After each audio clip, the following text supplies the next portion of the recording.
Hello everyone, welcome to Mercury in the 7th house of your chart. The video is good for you if Mercury is placed 7 houses away from your ascendant, or indeed from your moon sign. It's also good for a Western chart. Just make sure you have equal house or sign for a house system. If you're new to my channel, don't forget to sub below, and let's begin. So what is the 7th house of your chart, everyone? First of all, it's a house of spouse, partner, main relationship, because it's actually opposite to the ascendant, which is you. So this is a house of the individual who is going along the road of life by your side, witnessing your existence. The 7th house represents the public, actually, in general, and everybody who you deal with on a one-to-one personal basis, definitely including very close friends and your business partner. But the 7th house is also the house of war, about fighting. Why? Because this is the direct competitor, the person who may threaten your life. It's opposed to the ascendant. So it needs to be seen in all issues of conflict and warfare. It is the competitors in your business situation as well. And this is the house definitely of the marketplace itself and how you barter for success with your skills in life. And who is Mercury? Mercury in the Vedic system is known as Buddha. He is a son of Tara, but she was the wife of Jupiter, and she had an affair with Chandra, the moon. This was, however, described as a rape in actuality, and coming about outside of marriage in this difficult way, he had to use all of his charm and his wit and his beauty to get into the good books of his stepfather, Jupiter. But Jupiter was kind to Mercury and gave him the most incredible knowledge of how to actually make things work in this material realm.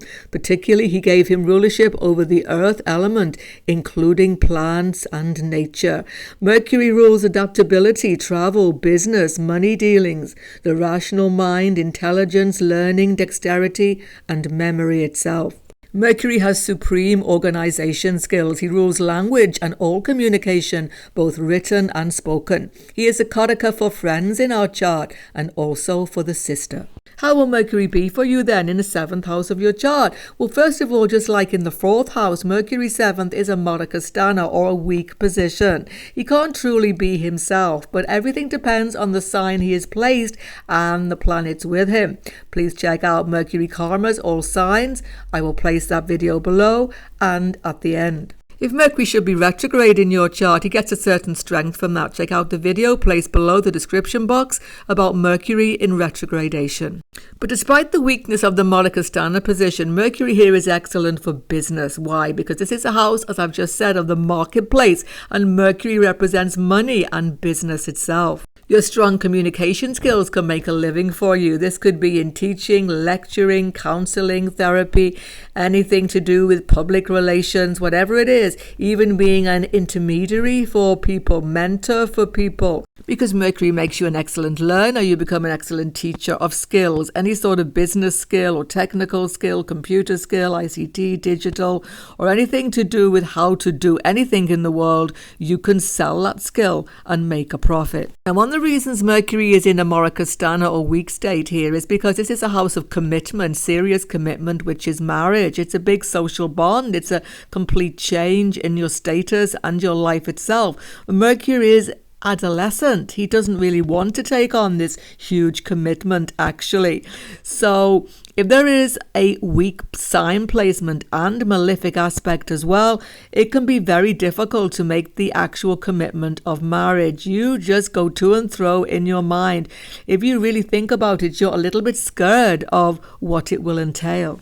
Mercury here impacts your attitude towards relationships. It shows that you're very changeable sometimes because Mercury is always changing direction in what you want in a relationship. But one thing for sure, you want a deep intellectual bond. You need communication constantly with your spouse. You need to have fun with your spouse, have a light-hearted aspect to the relationship. Mercury is youthful. So you don't want to be bogged down with somebody overly serious. If there is no fun and laughter in your relationship, it's just miserable for you. Now, Mercury is associated with gay sexuality, bisexuality also, and actually in the traditional Vedic astrology, he is seen as a eunuch. He can therefore show asexuality where there is no desire for sexual contact at all in extreme cases here, because don't forget, Mercury is the friend, not the lover. In some cases, especially when he's in an incompatible sign to himself, he can actually show periods of celibacy within a committed relationship, or there is over time no desire for sexual contact at all. In fact, because of Mercury's connection to friendship itself, very often if you do end relationships, you often stay friend with the partner. That can be seen. Sometimes Mercury's 7th house can be highly critical of the spouse, over-analyzing the whole relationship, especially when he's in a Martian sign or even connected to Mars or Ketu particularly. So Mercury in Aries and Scorpio has this tendency. In fact, this overthinking and almost dissecting relationships intellectually can lead you into all sorts of psychological theories of relationships. You're trying to understand human bond, human relationships in an intellectual way.